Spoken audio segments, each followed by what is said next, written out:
one of the big problems with 8.7 is it throws a number of sort of jargon words together, which broadly does cover some issues of exploitation.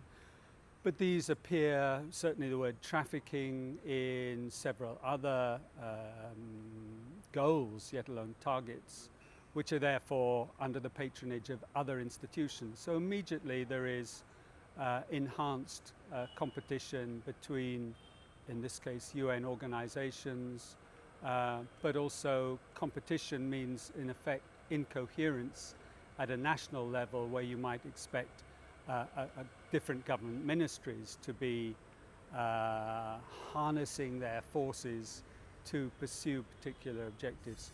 None of that is there. And as long as we have, I suppose, separate interests,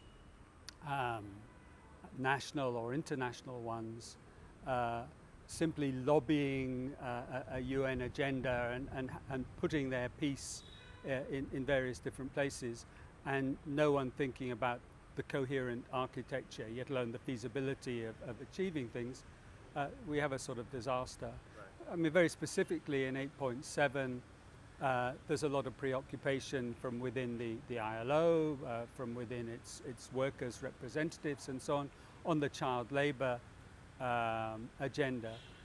And it's so fatally flawed because right back at the beginning of the century, after we'd pumped a lot of money into the ILO's IPEC, its child labour programme, a nice sounding concept was developed, which was that there could be a time-bound programme to eliminate either some forms of child labour or all forms of child labour, which was a nice idea, but it wasn't well thought out. It fell at the first fence.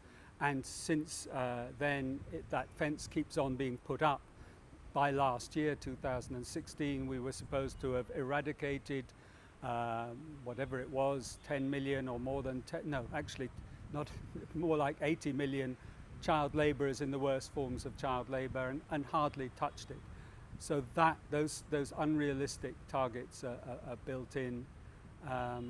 Yes, it's rather like looking at a sort of first-year students' national plan for economic development, except that probably the first-year student might have some slightly more coherent ideas in some ways.